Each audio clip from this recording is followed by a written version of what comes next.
Today, we gather here for a special occasion, the Council inauguration of the SAE India Goa College of Engineering Collegiate Club. We extend a heartfelt welcome to our esteemed dignitaries, our chief guest, Shri Bipin Prabhu Moye, Principal Dr. Krupa Shankara MS, Head of Mechanical Engineering Department, Dr. Mahesh Dhaudikar, Faculty Advisor, SAE India GEC, Dr. Jagannath Hirkude, Additional Faculty Advisor, SAE India GEC, Dr. Sridhar Masekar, Head of Civil Engineering Department, Dr. Ganesh Hegde, Professor Mechanical Engineering Department, Dr. Akshay Nigre, Joint Director, Department of Information Technology, Electronics and Communication, Dr. Milind Sakhardani, Professor of Mechanical Engineering Department, Dr. Suraj Rani, and Head of Mining Engineering Department, Dr. Ulhas Savik. We also extend a warm welcome to our distinguished faculty members, dear students, and the guests. Let us now rise for the national anthem. Additional Faculty Advisor, SAE India GEC, Dr. Sridhar Masekar.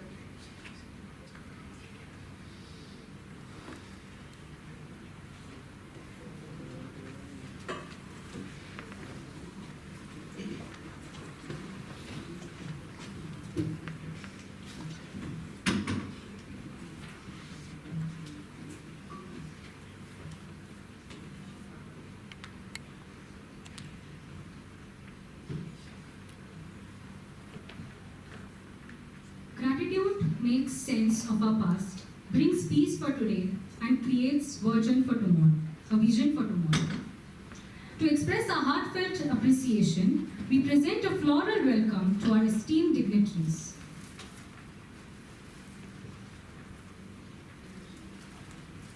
Our chief guest, Shri Bipin Prabhu Moye,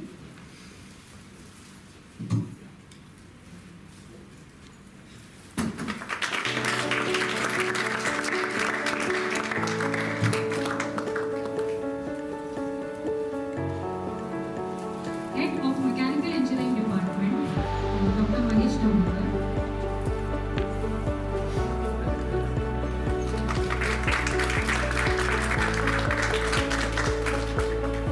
our Faculty Advisor, Dr. Jagannath Hirkude,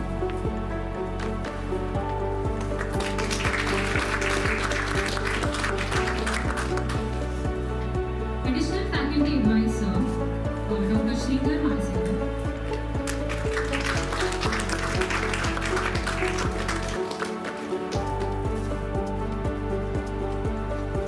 Head of Civil Engineering Department, Dr. Ganesh Hegde,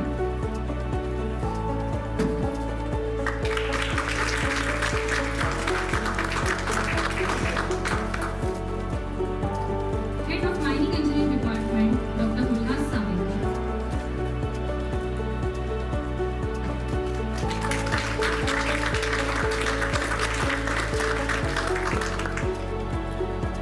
Joint Director, Department of Information Technology, Electronics and Communication, Dr. Milind Sakhardani.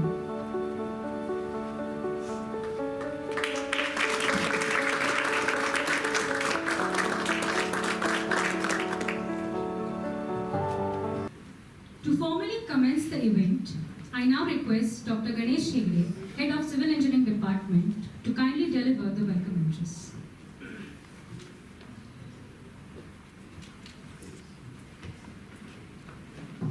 Good morning, everybody. Chief guest of the function, Mr. Bipin Moye sir, Head of Mechanical Engineering Department, Mahesh Dhaudikar sir, Hirkude sir, Sridhar sir, Head of Mining Engineering, Dr. Ulhas, Dr. Milind Sakhardani, all the SAE members, students, faculty members. It's really a privilege to have our alumni, Mr. Bipin. He graduated from GEC from Mechanical Engineering Department. one point I have to make it here. Goa Engineering College, we have almost completed 57 years. Our alumni are spread across the world. This is, I'm repeating many times, when every occasion I repeat. We have spread across the world, means yes, everywhere, wherever you want to go, we have a support available there. And Bipin, he has worked at different places. He has got a good experience of marketing, heading different divisions and mechanical and automotive divisions also. As a student of Goa Engineering College, you have sufficient support in taking us experience of the experts.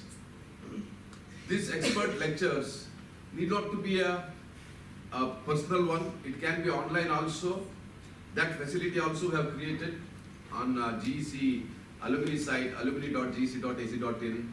We have a mentorship program which all of you can log in, record and connect with the alumni who are spread across the world. They will be able to support you. In addition to that, there are many alumni who are ready to support you people for project work, research, and admission to higher engineering studies at different locations of the world. You can get connected. Really, support has happened through this alumni website. In addition to that, what I can say, the alumni, the graduates from Goa Engineering College are well accepted in industry. What happens at Goa Engineering College is something different. Not like any other engineering college. We have a free culture here. People are given a free hand in exploring the interest, what they want to have. Faculties are not restricting you to only to the subjects which you are learning. They are allowing you to explore your interest. And our environment is such that where we don't restrict the students. Because of this quality and this atmosphere which we are having here, which we are maintaining, the students not only become an engineer, they are becoming a good manager also. They are capable of handling any event. If they are surviving or staying in Goa Engineering College hostel for 4 years, I can sure that they are capable of handling everything. What do you say, sir? Yes, absolutely. 4 years. That is, only 4 years. Yeah, only 4 years. Yeah. The fact is, they are capable. They are. And if they are not capable also, they will be able to do things because situations are like that and the atmosphere is like that. I need not to spend much time. I welcome all of you. I want to hear the exciting journey of Mr. Bipin. I heard about it, but he is not a simple person. Maybe here he is very simple to look at here, but his work and the trajectory of his career has got different dimensions which we wanted to explore and take a inspiration. I myself am interested in having inspiration, but definitely his journey and his experiences and how he acquired it, how he has progressed it, that we need to look at it and take as inspiration and follow the things whatever possible. Thank you, one and all. Welcome you all for this alumni meet.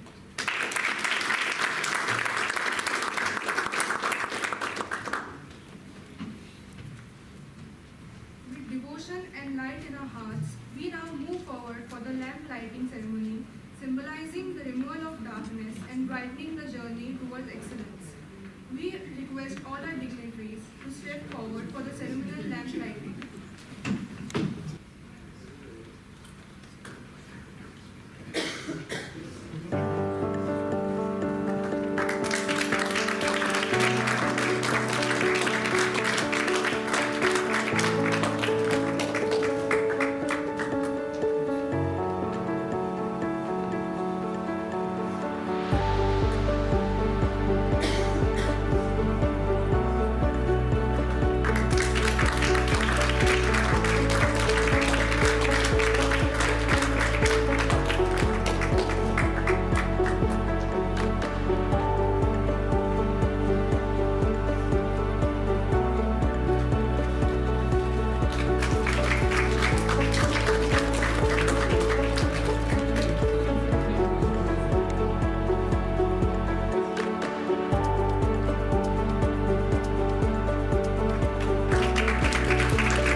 the audience. Yeah, very good morning. It's really nice to have Mr. Bipin, Prabhu Moye here, and we were spending little time with him, and he was so nostalgic about those days what he has spent here around 1992, and he's very proud to join back here to GEC family. Welcome, sir. Nice to have you here. And then welcome again our own Professor Bipin Sakardande, who is Joint Director DOIT, and he is the person who is instrumental for this club to be in. We have a strong legacy of Professor Prabhu Desai, who inspired a lot of people getting into automobile engineering. He was an ideal teacher, and this particular subject people used to love mainly because of Professor Prabhu Desai.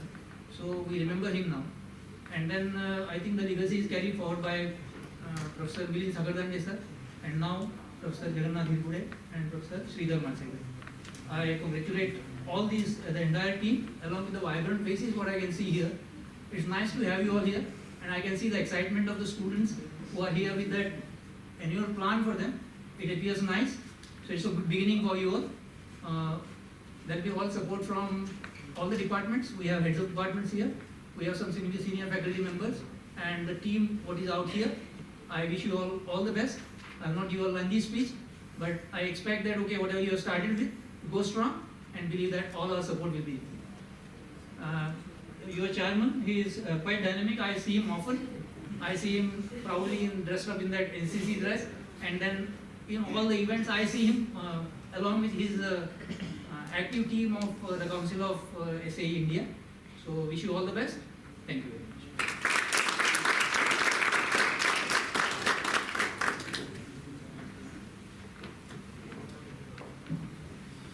Thank you so much, sir, for your inspiring words.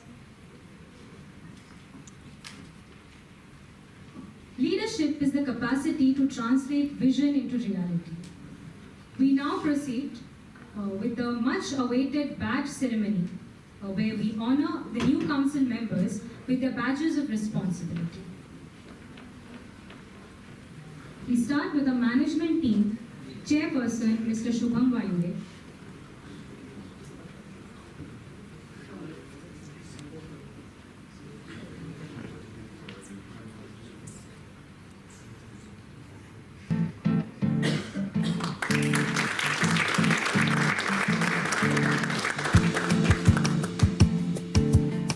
Vice Chairperson Mr. Neil Angel Costa.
Good morning, everyone. Today, we are not just welcoming a chief guest, we are celebrating a homecoming. He once walked the same corridors as a mechanical engineering student, and since then, he has built a career that's a masterclass in what engineering excellence, leadership, and global vision would truly look like. He began his journey with ACGL, building buses, and later with ThyssenKrupp, working hands-on in the heart of machine assembly and tool design. From there, he skyrocketed through the powergen industry, leading international businesses at Powergen Private Limited, also known as Carnegie Group, and later playing a pivotal role in leading Sterling and Wilson's expansion into West Africa. While at Power Engineering Limited, he was at the forefront of innovation, designing India's first Euro 2 compliant silent DigiSet, which was approved by AII. He has also played a crucial role in pioneering lean manufacturing systems, setting up plants in India, UAE and Bahrain, and leading QA initiatives certified by ISO 9001, 14001 and 18001. In Nigeria, he didn't just lead a team, he built an entire manufacturing plant from ground up, turning a modest 25 million naira turnover into a naira 750 million powerhouse. That's not just engineering, that is entrepreneurship on a global scale. From engineering to exports, from CNC automation to sales strategy, he has done it all. And now, as heads of sales and marketing at Nano Industries, he continues to lead with the same fire right here in Goa. This is the kind of career SAE India envisions for every student, technically sound, globally impactful, and rooted in passion. So, let us give a thunderous welcome to someone who represents the perfect blend of vision, grit, and Goan pride. Our very own alumnus, the chief guest of today's ceremony, Shri Bipin Prabhu Moye sir. Please welcome.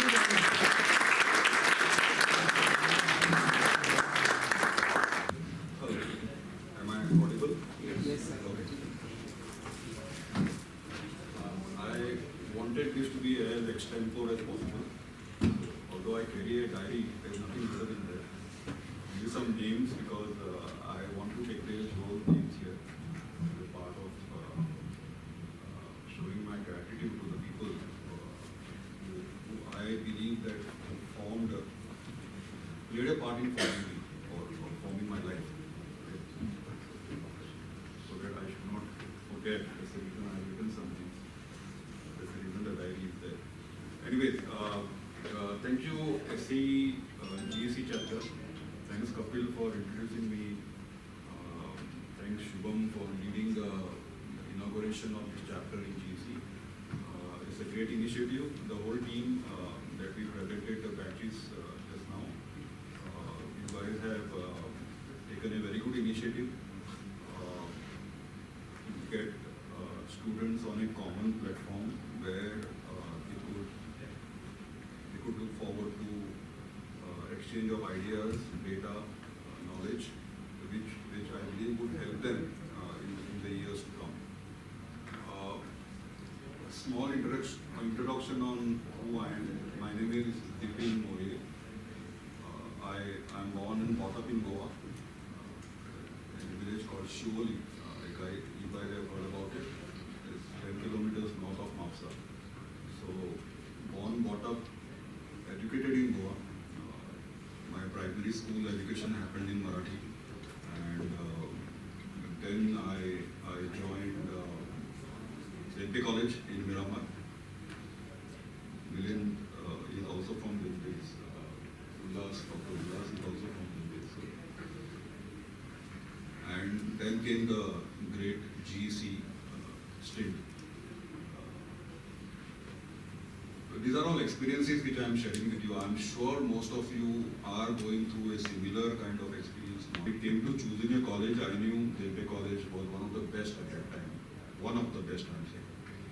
And the talent across Goa would want to come and get educated or get connected to St. College. And when I joined Devdes, way back after my 10th, I think 86, 87, if I'm not correct, right? 86, 87. So the the kind of fellow students that we had in the class, my goodness, these were the toppers of Goa. And that time, you know, how the results were declared on a newspaper, something which you people don't see now. There used to be a seat number, and there was a date which was declared. They said, okay, 10th standard results would be declared on so and so day. And then many people would have sleepless nights to say that tomorrow morning the newspaper, when we see mera number aayega ki nahi aayega. So, and then there was that famous merit list, 1 to 50. And this is Goa's topper. You know. In my times, if I may take some names, it was Gaurish Kamath. Number 2 was Sachin Vaidya. These people were brilliant minds. I mean, I know I'm being recorded, but I'm taking some specific names because you look forward to people, to fellow students, to give you inspiration, to say what I want to do in life. So some of, you know, these are the people who gave inspiration to people like me to say that, yes, interacting with them, just living with them together. We used to be staying in hostel. There was a hostel in Delpe College which was just next to the beach at Miramar. I think that building still exists but not being used as a hostel anymore. And because of convenience, and people used to come from all over Goa, and because of convenience of travel, most of us would end up staying in these hostels. Just for the general information, I have friends in GC College who are now your professors. One of the guys is sitting right here, your head of Department of Mining. Not many would know that we met in Delpe College, in the hostel, as roommates.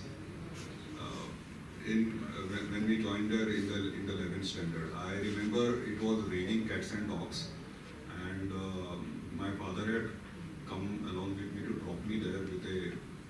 How many have seen the 3 Idiot movie? When Amir Khan and those people, you know, it's a realistic imagination of what you could see at that point of time. I had one bag which I was carrying, and then I was told there are only those beds without mattress. So my father bought me a mattress from Panji. We put it on the top of a taxi, and we got a taxi in the hostel, and that is where I see this guy. Okay, and then I understand he is my roommate. So never met him before, but then we ended up being roommates for the next 6 years, right through 11th, 12th, and then the Goa Engineering College hostels. So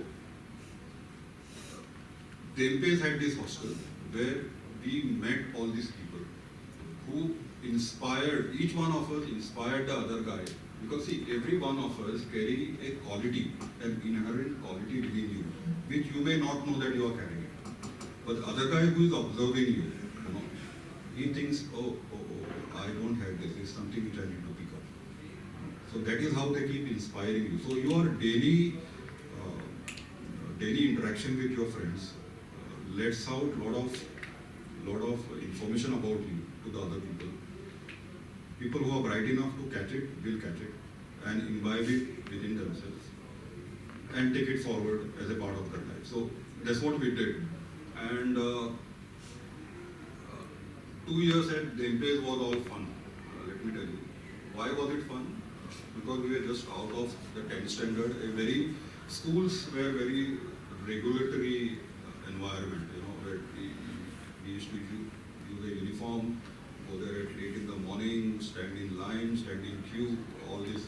Suddenly you get out in, out of that atmosphere, you join something like Delpe in the heart of Panji, which is very uber by any standards, and then you are in a hostel which is next to Miramar Beach, So that makes it even more interesting. There are many stories from the hostel life which I can endlessly go on telling you, because our balcony used to open on the rear side, almost on the beach, So, and we used to have a rector, Mr. Nadkarni, and there were rules in the hostel. And we were boys, So boys are boys. Yeah, so everyone agrees. And that age, it was all boys' fun. Believe me, it was completely boys' fun. There was nothing else intended. And 9 o'clock in the night, Mr. Nadkarni would come, knock. 3 of you in the room, okay, that's fine. End of the day, you close the door, and some of us was good to jump out from the balcony, to go to the beach. To go to the beach and just sit around, talk, play frisbee till 2 a.m. in the morning, and then come back to the balcony. But most of us end up doing these things not because we want to break the rules, but that's the age. At that age, now if you ask me to do this, I wouldn't do it because there's a lot of maturity which has come into that. No, this is the rule. I need to implement the rule. If I break the rule, then what happens? So that was Bipin's life, and most of us after 12th. There were only 2 or 3 options. एक तो engineer बनना है, एक तो doctor बनना है, maybe architect. If not, then okay, you decide what you want to be. So I wanted to be an engineer, so I dropped biology as a subject. I didn't like it, to be very, very frank. So mathematics was it, and there was a subject called geology, which is regarding study of the earth. I used to like it very much. Absolutely. So maths was it, geology was it. We studied at Delhi. There was a cultural program in Delhi, just like what we do happenings here. What is that mean? Creations. Okay. It was one of the premier cultural programs happening in colleges in Goa. So happenings was one, creations was one. There was one in medical college. And our charge in GC was to be always led by Milind. So Milind was the leader as far as all our cultural activities or participation in these events were there. So happenings, see all these things gave us that perspective and got us one step ahead of our college. What do you learn in college? You learn your theories in college. But the practical life is completely different. So these initiatives which were there got us a step closer to the practical life. So out of MBAs, PCM was the criteria to get admission in Goa Engineering College. I think this was the only college in Goa. There were limited seats everywhere in all branches. Mechanical was like all sort of, because at that point of time, 40 seats, 40 plus 4, that's right. So many people would seek mechanical, so was I. We got admitted here. Again, a lot of our, now it was an amalgamation, the Lempeyites, the Chocolaites coming together, people from other colleges coming together in Goa Engineering College. And obviously hostels, because most of the people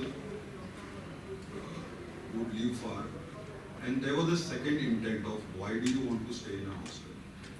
The reason why would somebody want to stay in a hostel is they wanted to get away from their home atmospheres, which in today's terms we call as comfort zone.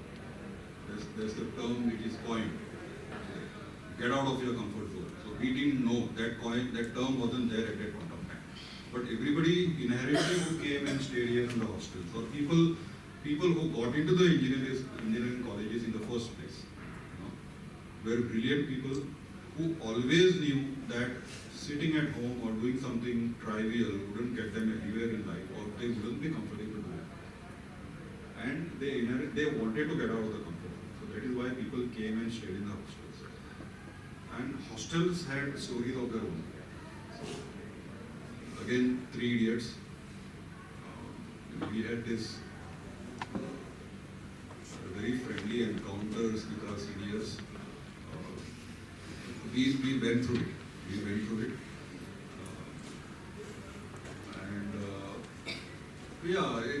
scary a bit because see, nobody intimidates you in life, in your colleges. You end up believing that I'm the one, I have my own whatever, egos, attitudes and all that. And somebody crosses your path and you feel quite helpless, not knowing what to do, how to revert to it. And so I call it friendly encounters because after a period of time, first it was scary. After a period of time, we took it in our stride so that ये ऐसा है तो ठीक है, ऐसा ही face करें. So then the scare part of it went out, and Milind was just when we met in the conference room, Milind was just mentioning after some time, we got so used to it that the seniors started hating इसको rag नहीं करना छोड़, इससे कुछ फर्क नहीं पड़ता.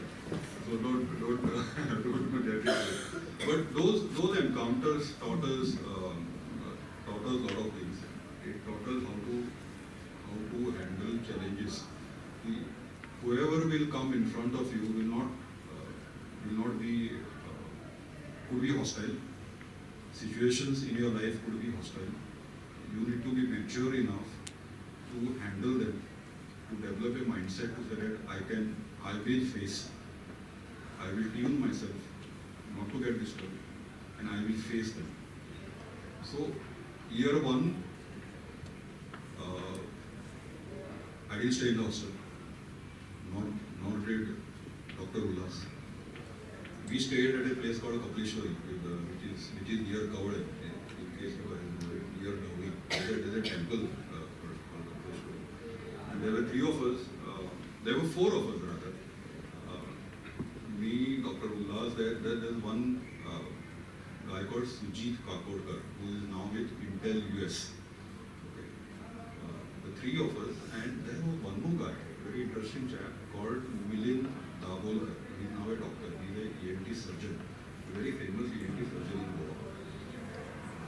This Milind was, we used to call him half engineer. Milind joined engineering, but always wanted to join medicine. He didn't get admission in medicine in the first year, so he completed his first and second semester with mechanical engineering as a, and then he went into a third semester. At the end of third semester, he answered his MBBS entrance exams once again, and by the time it was, the results were delayed, so he answered his fourth semester. He passed. He cleared all his semesters. At the end of fourth semester, the guy comes back to us with that, you know what? I've got admissions into MBBS and I'm quitting. I said, what? Yeah, you never told us this. No, I didn't because, and we were staying behind a temple in Kapleshwari. There used to be a palki every week or every month. And we were all, devotees. We used to go for that palki. It is to pass in front of the house where we were staying. After a certain period of time, we find that Milind shuts the door when the palki comes in front. And we were all confused. Kya hua? So after he got admissions to MBBS, he told us, no, मैंने भगवान को पूछा था, I had asked the God to give me admissions, and I had told him, till the time he doesn't give me admissions, I will not attend your palki. So Milind, if you are saying this, this is perseverance, this is like, you want to be something, you stick to it. He wanted to be a doctor, but till the time he couldn't, he completed half his engineering course. So the fellow students call him half engineer. And now he's a very famous ENT surgeon. So there were four of us there. First year we did not come and stay in the hostel. We didn't want to. And how do you travel? So we had our scooters. I think you had one, I had one. Sujit, I don't remember. Sujit also had one. So we used to get those scooters up from Kapleshwari, drive all the way up to the hostel, and seeing first year students, we used to be called FEs, first year students, first year engineering students. So FEs driving in the college with a scooter was a big no-no. Because it was like how can they? No, not exactly. So what we used to do, we had one fellow student by name Rishikesh Bhagwat, who was the son of the head of the HOD of Electrical Department of Goa Engineering College, Professor Bhagwat. Professor Bhagwat. And his bungalow was just there, I don't know which location now, behind a canteen. So we used to get our bikes and keep there in his bungalow. And we knew the family very well because Rishikesh Bhagwat's teacher used to teach us in Delhi College for physics. So, mother. So she used to teach us there. And so we used to keep our. So this wasn't taken very well by the seniors, but there was nothing they could do about it. So for a good 1 year, we did all these stunts, getting our scooters and doing all this. Hostel life was completely different. You were away from home. You were in a crowd of aspiring students. Believe me, each one of us was a powerhouse. We were very simple. The way we used to move around in the hostel, I wouldn't want to describe it. Typical. And but everybody had dreams of what I want to become. Some of them inherently knew they would go to the US, though they would direct their trajectory in answering entrance exams or related examinations, and many of them have immediately after graduating from here have gone and ended up in the US. Some of them, if I may tell you that from my batch, about 40 students, 90% of the students are out. 90% of the guys are out of India, or out of Goa at least. 90% of them. There are hardly any of them who are in Goa. So I was one of them. I started off in Goa with a subsidiary of ACJ. It was a campus interview,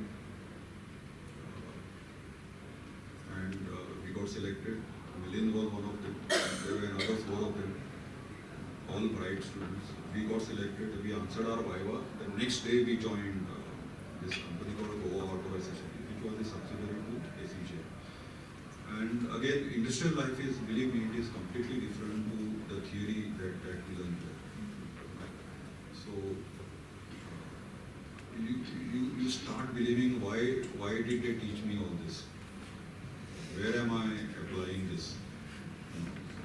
Wasn't or did I just spend my 4 years learning something which is never asked, which is being never asked for now. So industrial life is different.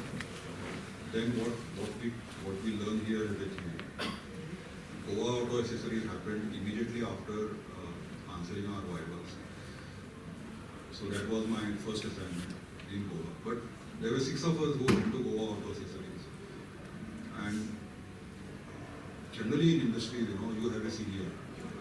Not the kind of senior which you find in an engineering college, but he is responsible to deliver. He is part of the growth story. And then whoever is under the team, he tries to mold him in the way that he fits, that he feels is the best. So that my subordinate can also fall in line and deliver the way I want him to deliver. And those interactions are not those easy, especially for somebody who comes as a fresher from a college. Actual life is different. So those interactions are more of, I'm telling you, you better listen to me. I want this now. I want this now. So whether you know the subject or you don't know the subject, you better find out and you better deliver. So most of us were trying to go through this metamorphosis, not really knowing how far will this travel. And I'm sure, and Milin would also agree with me, that some of us were also carrying our resignation letters in our pocket. कोई ज़्यादा बोल दिया तो उसको लेके निकल जाएंगे. But it was a first step which mentored us a lot to prepare us for the further eventual openings in our life. Engineering college, as we saw it at that time, was a very desolate place. Once inside, it was very thriving, but there was nothing close by here. Now, as I was just driving up, I saw a lot of buildings on the left side. So the only sign of civilization was at Formugudi, the Ganpati Mandir, and maybe the college there. And even if we had to eat something, we had to go to Ponda. Not forgetting the Zopri. As an Injico, if somebody doesn't talk about the Zopri and the contributions of Zopri in his life, then we are doing injustice. There are two of them now. So I'm talking about the original. The original one. I'm talking about the original one. That Zopri is a best example of serving a customer and a management principle. You may ask me what management principle do you see in the Zopri? What do we do as leaders? What are we expected to do? You are expected to deliver. Deliver to what? Deliver to a particular requirement. Requirement of what? So you may decide, this is my product and I want to deliver this product to a target audience or target customer base. So the management of Zopri, and believe me, it's on the fence there. There was nothing around here. And I believe those people stay somewhere downstairs. There's a village down there. There's some village building something down. So at some point of time, some adventurous guys had tried scaling down the mountain and all that, and all this stuff we had done to find out where we reach. नीचे जाएगा तो किधर पहुंचेगा, that kind of stuff. And so the management decided that my target customer base is Goa Engineering College. What was the need in Goa Engineering College? There were so many number of students in 1 year. So multiply by 4, so many students. Nobody used to sleep at the night. Now that wouldn't apply to me, okay? Because I think I was the only one in the campus who used to go to bed at 9. While every one of them used to keep awake till early morning. And then when you feel hungry at 2 a.m. in the night, what will you do? No supplies in the hostel, believe me. No supplies in the hostel. So you walk to the Zopri, and the entrepreneur in the Zopri has identified this need that I'm going to get a customer at 2 a.m. So he is my target customer. I need to serve him. So he keeps up till 2 a.m. in the morning, or rather till the whole night. I don't know how they used to adjust, because he was there on a 24/7 basis. And serves him his requirement. He doesn't serve you pizza and burgers, okay? What does he serve you? He serves you a cutting chai with a toast, maybe a Maggi, a boiled anda at the most. And that is all what we require. There was no KFC, there was no McDonald's, nothing. That kept us going, okay? That cutting chai was like, there were two options, full glass and a half glass, okay? And at some point of time, I found that the half glass was a bit more fuller than the half. So it was closer to the full, So I used to get 100 rupees as my pocket money in a week. I never used to ask my father, but he used to put it in my pocket. What I used to do in those 100 rupees? My petrol bills for the scooter. Petrol was when I bought the bike, or rather when my father bought me the bike. It was some 5-6 rupees a liter. In 1990, petrol crossed 10 rupees mark, 10 rupees a liter. And I distinctly remember me, Ullas and Sujit speaking this, कल से bike नहीं चलाना है, ये बहुत महंगा हो गया है, ये नहीं पड़ोगा, you don't want to ride a bike at 10 rupees a liter.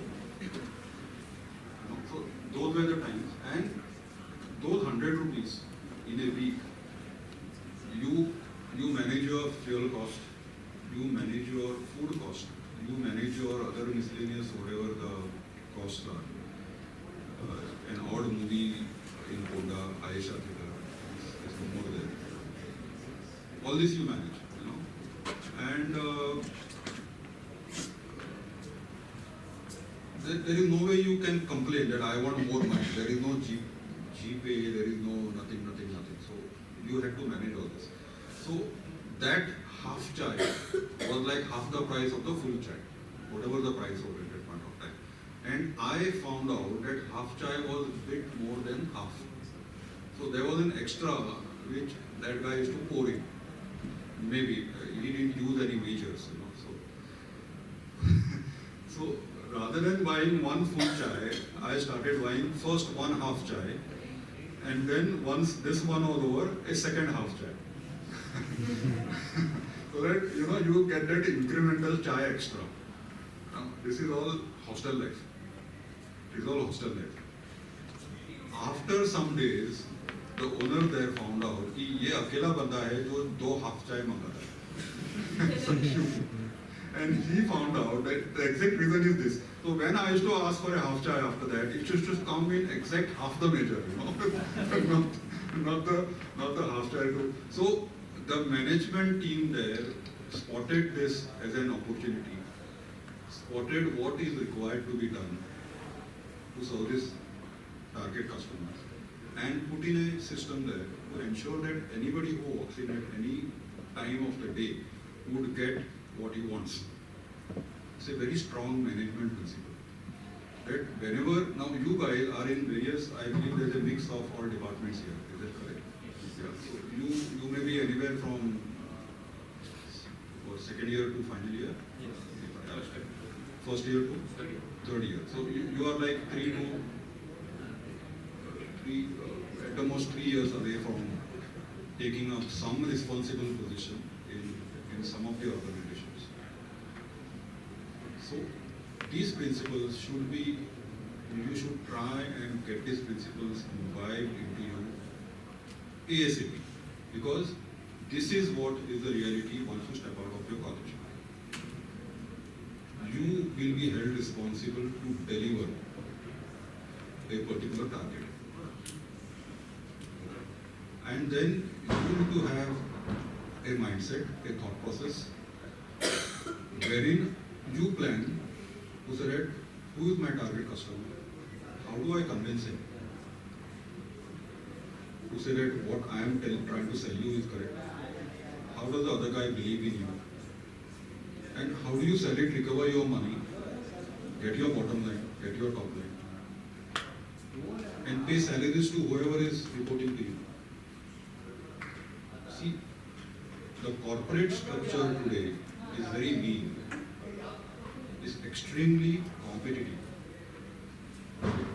It's not like earlier times, you go there, 9 to 5 jobs are a thing of the past. If anybody, within you,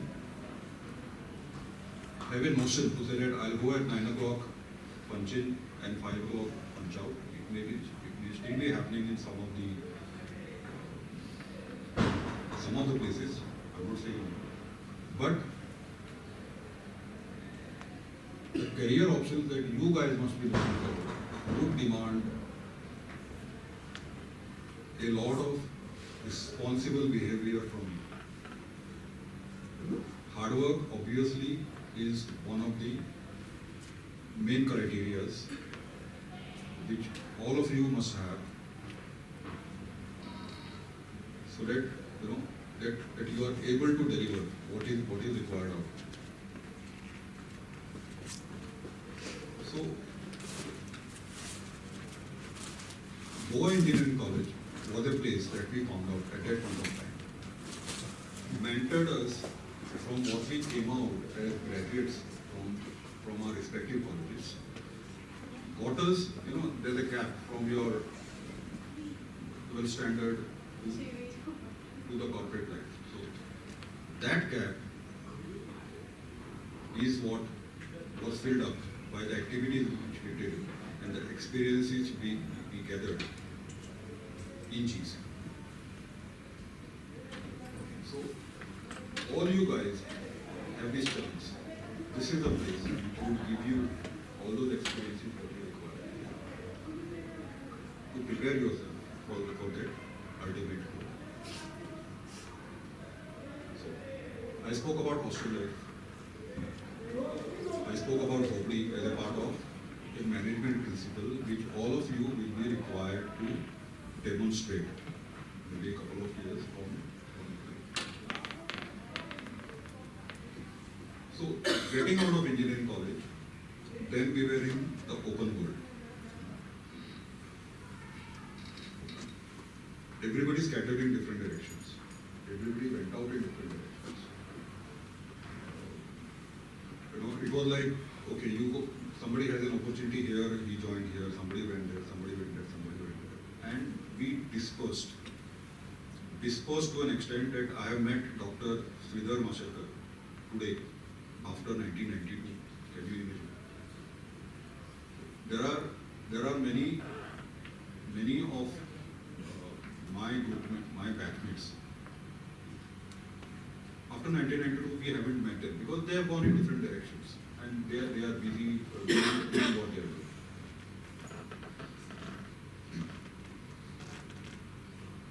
The legacy of Goa Engineering College is so strong.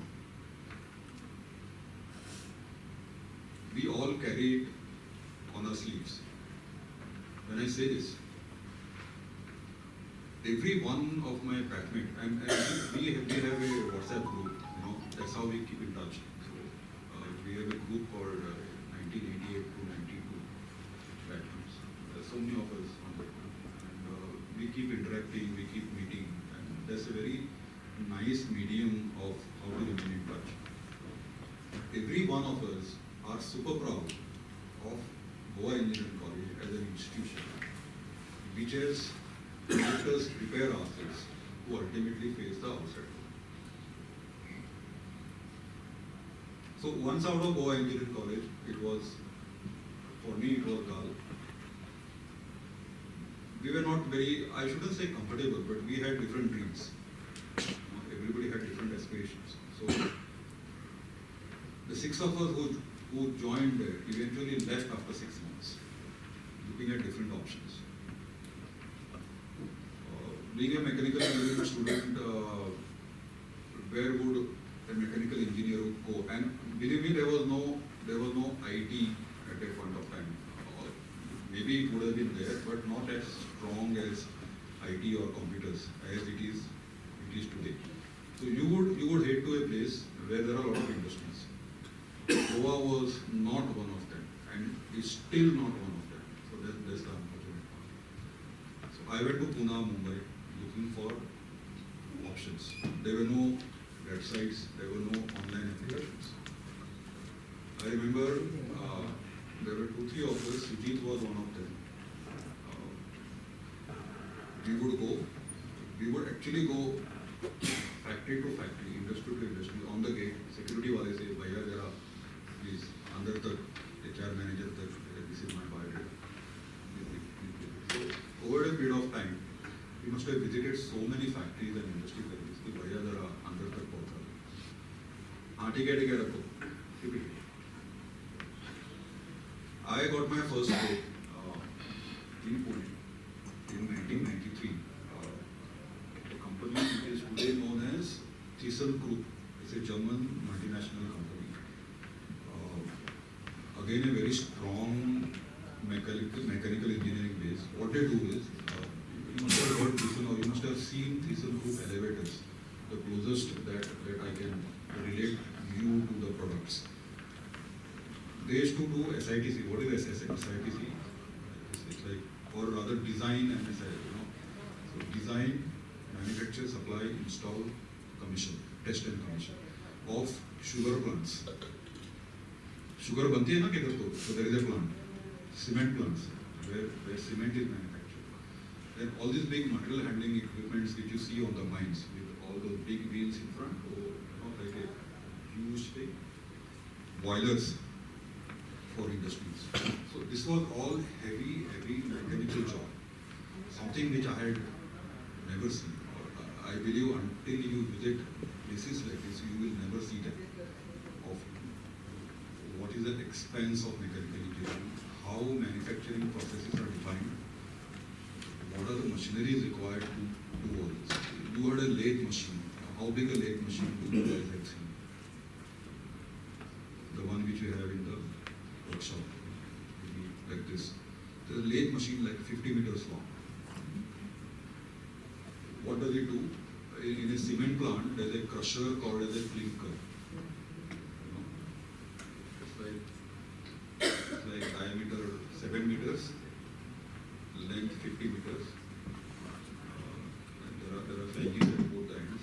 And what does it do is, there is this raw material which comes in. That raw material is crushed in there. So once it goes on the side, it is fitted, connected to motors. It turns around. And then limestone or whatever raw material is fed in there, so it tumbles.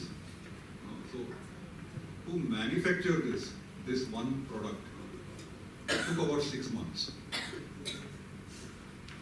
And we used to call it a shell. उसको shell बोलते थे. Shell manufacture करना है तो कभी चाहिए December 25 में shell चाहिए तो आज से preparation चालू होते थे. Because the process was so long and it was all heavy. The plate size should be like 4 inches. It used to be rolled in sections of 5 meters, in 7 meters diameter.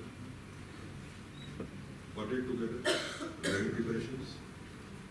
These are familiar terms for mechanical guys. Welding. And then welded, tested, ultrasonic. And then all these separate shells used to be brought together, again welded together to form that 50-meter thing.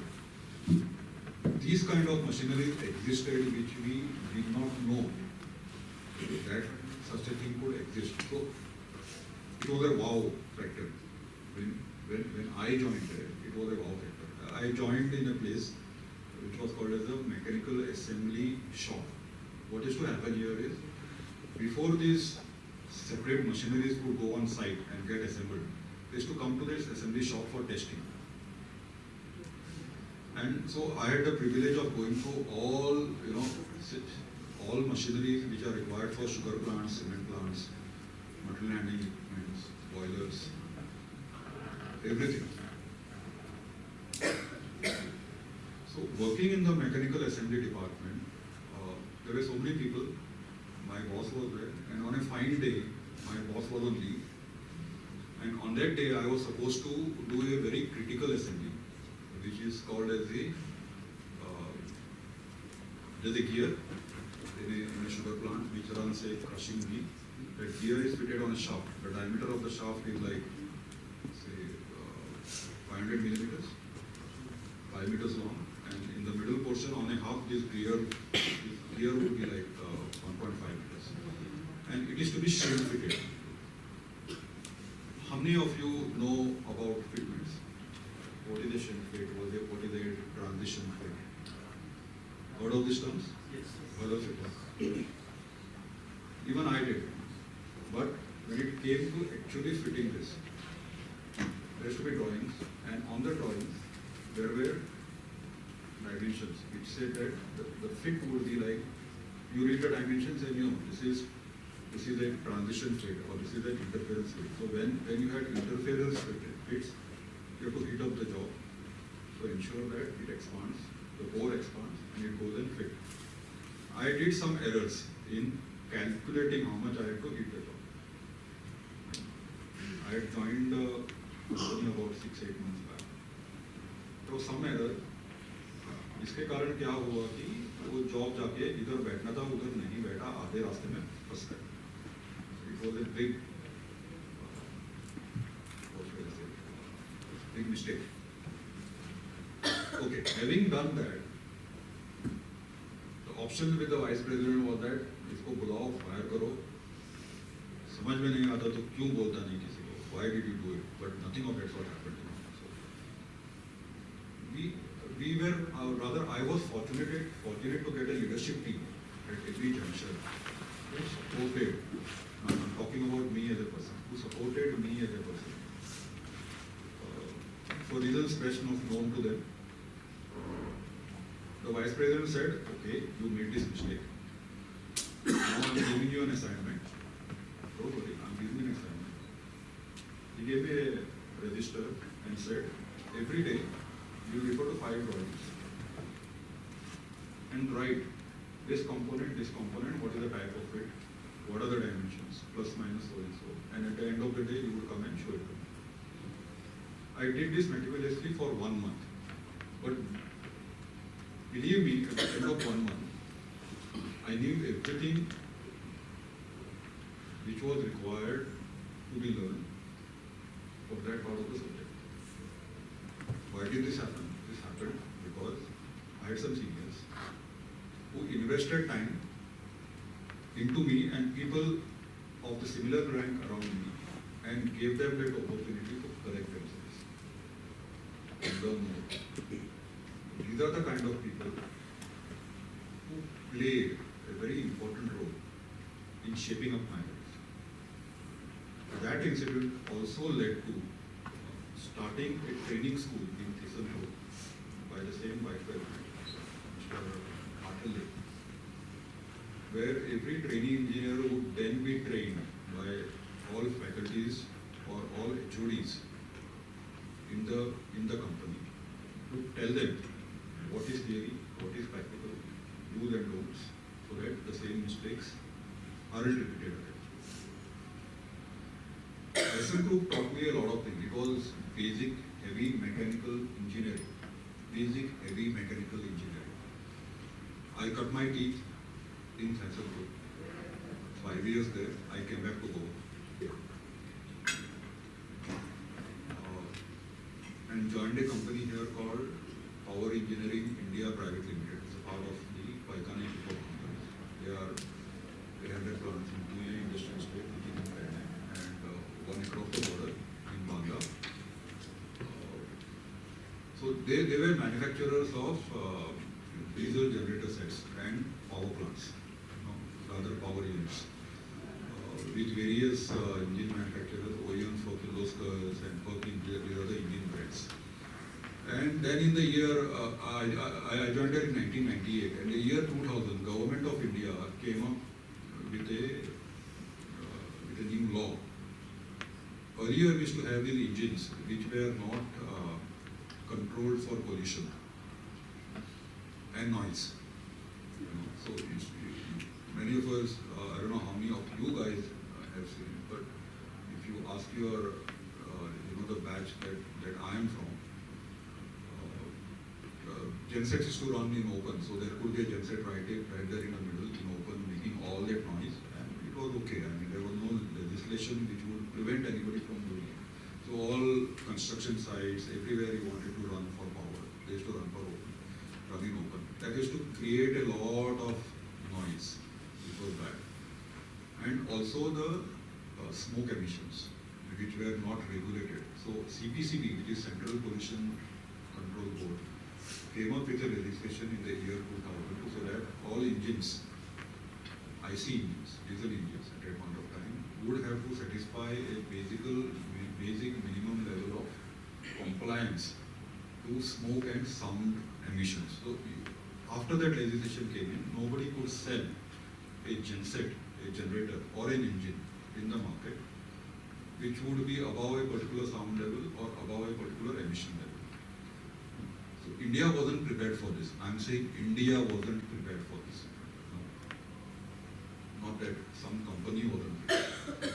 So major competitors in the market, they thought they would go to the court and get a stay. Some of them did. You guys have heard of Kirloskars, right? Kirloskar oil engines. A formidable player in gensets. So we were at Power Engineering, we were the OEMs for that. And the management at Power Engineering was very visionary. They always wanted to do something which nobody has done. So they wanted to be the first in the market. So having known that something would come like this, we had already manufactured a genset which was what we now call them as silent DG sets, which are in a canopy. If you see the generators now, they are all in a canopy. So the management had a lot of push on technical innovations, and we demonstrated one genset with a a foreign engine in one of the reputed exhibitions in Delhi, where many people spotted us. Philosophers were one of them. They gave us a contract to design gensets for the entire range of engines. Philosophers at that point of time had engines from, say, 5 kVA going up to 250 kVA. Now they have gone above 1,500 kVA. It wasn't easy because nobody in India at that point of time knew what was to be done. And with the support of management, I was given this task to say, you have to develop this, you have to do this. What this included was that we designed acoustic enclosures for the generators, test it here in Goa, call ARAI to our plant. ARAI would come here, test those gensets for the requirements as per the law, and then would give us a certification, or rather give a certification to that particular equipment to say that okay. And if you didn't have that certification, then there was a clause to say that nobody would be able to sell any more gensets in the Indian market. So it was quite a challenging task, you know, for a country which had never gone through this kind of an exercise. And I'm proud to say that when I was given this responsibility, there were two options. One to say that money by nahi hoga, and secondly to say that okay, I may not know anything about it now, but let's get into it. Dekhte kya hoga. So I chose the second one. We proudly developed the entire range of enclosures for Kirloskar here in Goa. Okay, content certified from here. And what was my takeaway or the moment of pride in this whole exercise? Of course, there was a team with me. The entire management team was also there. My takeaway was that when the first genset in India, which was CPCB certified, it was a 82.5 kVA Kirloskar genset, was inaugurated by Dr. Abdul Kalam. Kirloskar's team wanted to be there on that day. Of course, not in the pandal, but that particular genset, the equipment that I saw there on the stage, which Dr. Kalam himself inaugurated, was entirely designed by a team under me. It was manufactured. I remember assembling it myself and then calling the ARI guys and testing it here. So it was a moment of pride to say that the years of hard work that we as a team put in has been acknowledged at some level. For me, it was an acknowledgement at the highest level in India.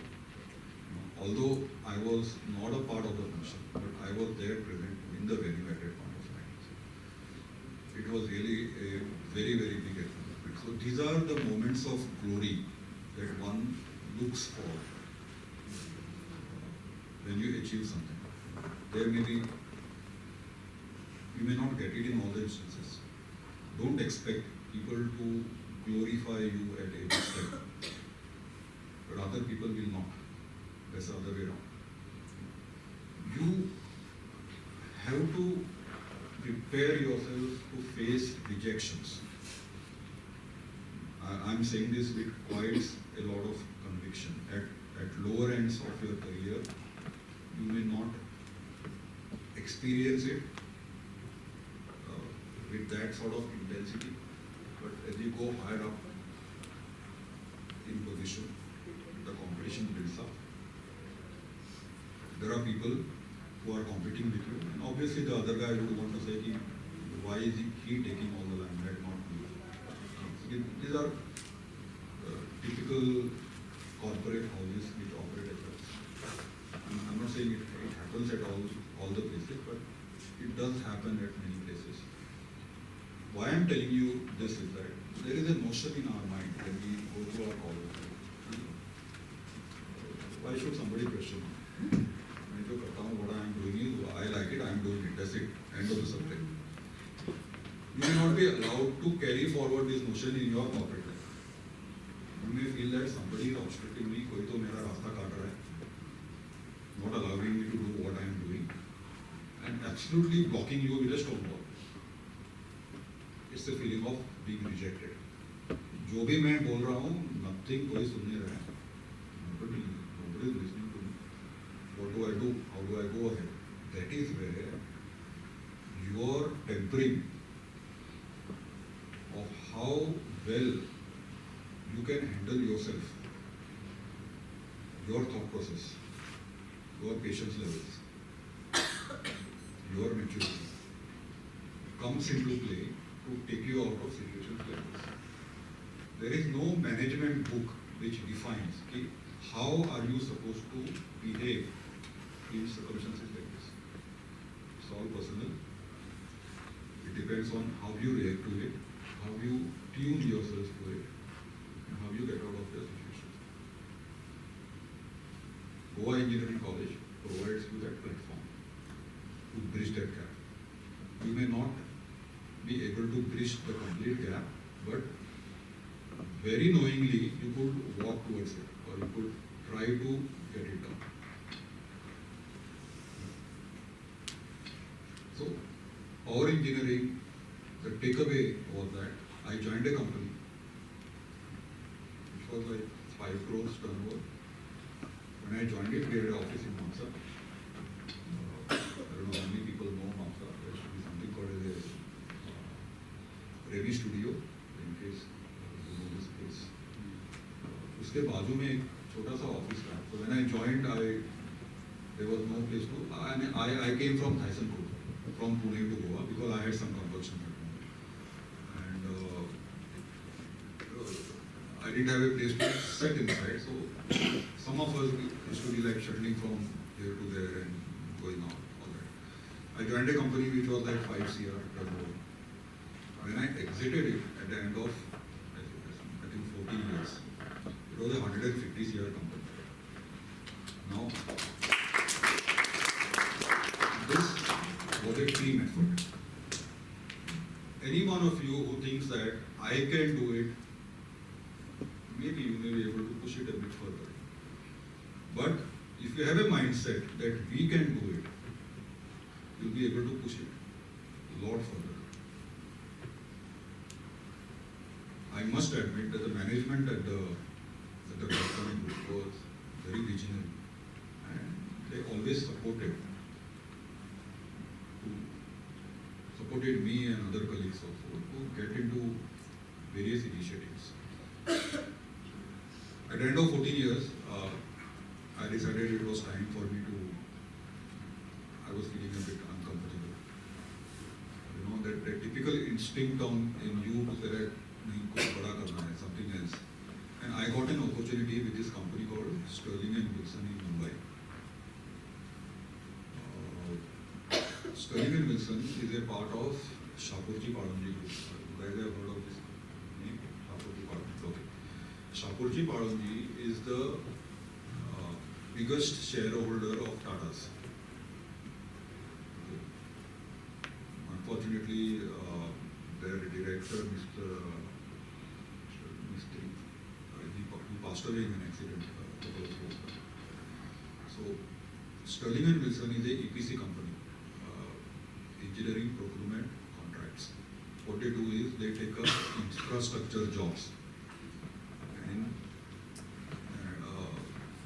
within India, that is what they were known for. They wanted to get into exports. So when here in Goa, I went to the entire chain of departments, starting with design, where I was leading a team of able engineers who supported me so well in designing this CPCB compliant acoustic enclosures.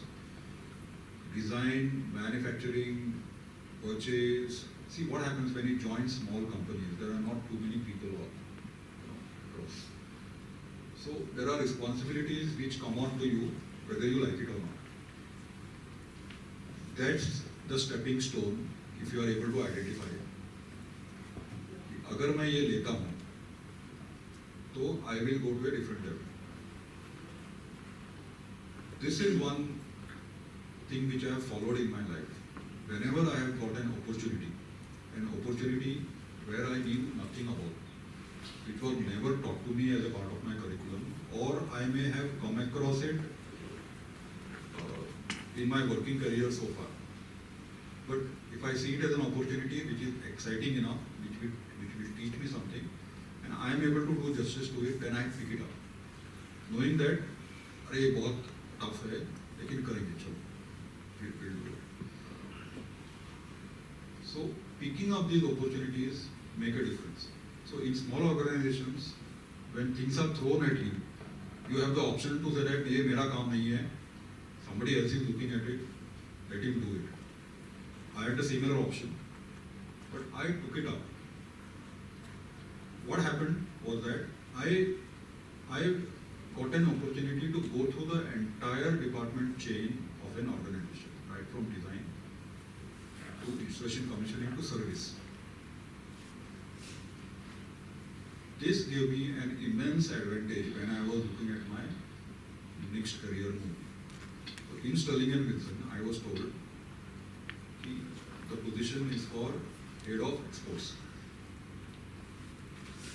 You want to do it. Now, if you guys have, you can pull it out later, but if you guys want to know what Sterling and Wilson has done, these guys are mega players on a global scale. For someone like me, who has worked in Goa most of the time, except the 5-year stint in Pune, in Tyson, taking up a responsibility of this scale was magnanimous. I took it up. I had put in a stint in international business when I was working for power engineering, which meant that I traveled about, it gave me an opportunity to travel a lot internationally. You have to go and meet customers, do all that which is required to done to win business. So I think I have traveled in about 25 countries till now. Various faiths, various cultures, various languages, various ways to deal with people. No common ruler to say that इसके साथ ऐसे करना है, उसके साथ वैसे करना है. No, nothing.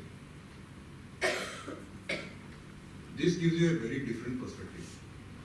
When you start talking to people of different cultures and different ideologies, it tunes in a thought within you to say that I need to change to an extent कि मेरे जो inherent thought processes मेरे अंदर है, which I feel that are sacrosanct, so somehow I am being led to think that they are sacrosanct. They are not sacrosanct. They could be different because the other guy did not necessarily accept what you think is correct. He has a different version. That version is based upon his experience in that country, which we sitting in India, we have a different way of looking at how life is in India. And let me tell you, we are one of the most fortunate beings to be here in India because the kind of openness, democracy, free speech, whatever we talk about these days, moving about, wherever you want, whenever you want. Other countries may not allow you, the situations in other countries, if you visit them, may not allow you to do these things which we take for granted in India, in those countries. So, moving about in international business gave a different perspective to life, which prepared me to take the next opportunity with Shri, where I was the head of exports business sitting in Mumbai. And except the Gulf, overlooking the entire other geographies to generate business, to develop business. 2012 I joined there. It was a different ballgame. It was a complete different ballgame. So when I tell you that these people are global players, you need to go and see their website and see what kind of projects they do. It was a metamorphosis. So all the concepts and theories and experiences that so far I have had, being in Goa and for a short stint in Pune, it just went out of the roof. I too, on a urgent basis, reformat myself to say that भैया अब तक जो किया वो किया, अभी से ये ऐसा करना, to sustain in that environment. to make myself capable of sustaining them, facing the day-to-day challenges and delivering to the expectations of a global market. It was a different thing. So there it was, power generation, power projects, on a bigger scale. Power projects with diesel as a fuel, with gas as a fuel, there are different departments. Solar as a solar energy. We had a wind energy department also. And then these guys were into other EPC businesses like MEP. How many of you know what is MEP? Now, your build is building, right? The civil engineers have done the job. Today we are sitting in an AC environment with lights and a mic and a speaker and all this. Who does this? So there is a team called Mechanical, Electrical and Plumbing. Mechanical, Electrical and Plumbing. Who delivers you water in the tap? Who gives you light at the press of a button? And who puts in all these chairs and whatever stuff is required, so that this building which is constructed out of cement becomes a habitable place. So that's the job of a MEP. So Sterling and Wilson is a grand player in MEP. They have done lots of businesses in MEP. My role, I played as an export, head of exports, winning and delivering projects across the globe. We had to build a leadership team, visit places, convince people. How many of you think selling is a good profession?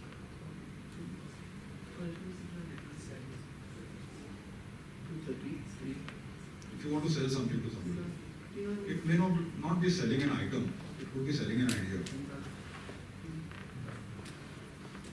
It could be convincing the other people that I am worth listening to.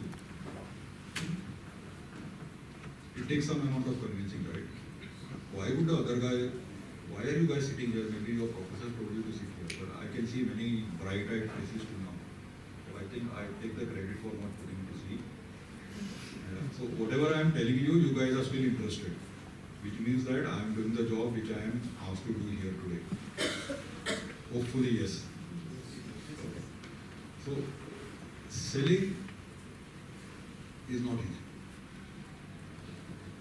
What does an organization look at? How do the organization survive? Why is somebody in business?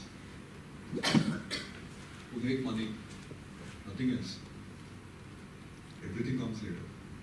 So there is a team of people, which the entrepreneur, who is the brain behind it, he is the one who has taken a calculated risk because he has an acumen which doesn't let him rest to do a 9-to-5 job. So he has taken a calculated risk in his life. He has raised money from various sources and his money is at stake, and to make that money work, he is going to employ you guys. So you have, when you take a salary, you have a responsibility to deliver results back to your, whoever the leader, boss, owner, whoever. So it starts from selling. So there are these sales managers, sales engineers, whatever you call it. Their basic responsibility, in a very layman language, is to go and tell the other guy, I am the best in the world, you better believe me. He will not even, in the first instance, he will not even allow you to enter the office. Even to know who is the decision maker is a very, very tough guy. I want to sell this battery. This may be costing some 15 rupees, 16 rupees, whatever it is. Okay. Somebody is in the need of a battery, a cell rather, who will go to a shop and buy this for 60 rupees. Now there is a pen here which may cost 10 rupees. Anybody would go and buy this for 10 rupees. If I ask any one of you, you have to sell this to me for 1000 rupees. अभी tension आ गया ना? अभी tension आ गया. 1000 रुपये में कैसे बेचेगा? So now there is a process gets started within you. So that you say that I need to bring up something exceptional, not a mediocre kind of a presentation. Something exceptional. So I need to put a value of 1,000 rupees in this pen. Any ideas? Don't worry. Start a process. I'm not expecting you to send this to me. I'm not going to give 1,000 rupees for this pen. But the whole intent of telling you this is that you will be required to generate revenue for your organization in a direct or indirect way. And in order to generate revenue माने क्या है? In very basic layman language, मेरे खिसे से पैसे निकाल के आपके खिसे में डालने हैं. दो चीजें हो सकती है, एक तो चोरी करो, नहीं तो कन्विंस करो सामने वाले को. कन्विंस कैसे करना है? So you need to know the subject. To convince the other guy to say that what I am telling you is correct, and there will be 10 other people like you who will be trying to convince that guy. कि अगर ये order मुझे लेना है, तो you need to go have your homework done very thoroughly. Say that इसको मैं कैसे पटाऊंगा? पटाऊंगा is a very layman word, but most respectfully, how would I win an order, convince him and win an order? Now, when a customer wants to give an order, what does he look at? What are his basic criteria? And these are the criteria which you will be expected to imbibe in yourself. The basic criteria is, I come from a reputed company. Customer may have heard of this company, but he doesn't know the owners. उसको किसी को तो पकड़ना है. अगर उसको ये order देना है तो he has to have a face in front of him. That face is you. He knows the company अच्छा है, ये कंपनी अच्छा है, but मेरे लिए ये बंदा है जिसने आके मुझे ये सब बोला है. This is what it is, ऐसा है. You are the one who is selling a story to him to say that this is the story with which your end aspirations will be met, and this is the process by which I will ensure I will be your single point contact, your end aspirations will be met. Those skills are communication skills, which are very, very important. And if you have not thought of it, to say that you need to convince the other guy, you better start immediately. This is all which you will be required to do at any level within your career. Whether you are on the shop floor, आपको अगर shop floor worker को convince करना है, even that is even more difficult, because those people have put in so many years on the shop floor. आप उधर training engineer या engineer करके जाते हो, तो वो बोलता है ये टेल्स यू बेटा कैसे हो, आओ बैठो इधर. तो you try to tell him something, जैसे मेरे को समझा रहे हो, I put in 40 years of work. Okay, don't try to teach me what I am supposed to do. If you are able to convince that guy to say that, not that what he is thinking is wrong, but to say that, हाँ, this is correct. लेकिन इसके ऊपर ये भी है, जरा try करके देखिए ना. Then you have made it. It's winning over the confidence of the guy with whom you are dealing with. Imbibe these properties within. This is not only in your corporate life. This will work even in your personal. आप जब घर जाते हो, now we are all married. So आप जब घर जाते हो तो पाला किससे पड़ता है? बीवी से पड़ता है पहले. Okay. Convincing starts there. बराबर है ना? Convincing starts there. So for now this is a regular exercise for us. उधर से convincing चालू होता है. Imbibe these properties in you. They are going to help you immensely in your future career growth. Winning orders, getting revenues. Some of you may be wanting to do business. Very good idea, extremely good. I mean, it really requires a lot of gut to take up that risk of putting yourself on the slaughter table, if I may say it so. Because you put your everything in it. You put your money, you take a loan, you are answerable to the bank, you are answerable to people who have given you the money. And let me tell you one thing. दुनिया में सब होता है. You know, when I was doing this project with Kirloskar Oil Engines, there was a director. He later became a director, but at that point of time, he was a SBU head. A great man called Mr. R.R. Deshpande. He just retired from Kirloskar a couple of years back. 6.5 feet tall, well built, mechanical engineer who you couldn't beat him, a mechanical engineer, and had a superb personality. So I had the distinction of interacting with these people as a part of this project. They carried ideas which were of the next level, which shaped me. They used to come to our factory here to see the progress at various points of time. So at a particular point of time in project, there were some delays from our end. And he traveled all the way from Pune to the factory to find out what was the delay. Because obviously he was being, and you know, these were times when the mobile phones had just come to the market. 16 रुपए minute का call होता था, 18 रुपए या whatever, 16-18 रुपए का minute का call होता था. And there were towers all over the place, you know, these towers which used to, every one of these towers had a genset, a 15 kV ka genset, 15 kV genset, and Kirloskar was one of the 4 running competitors for that business. So the CPCB norm had happened, acoustic enclosures were just being developed, and then there were orders from Airtel and Vodafone and BSNL. There was a competition there to put up as many towers as possible so that they are able to extend their reach.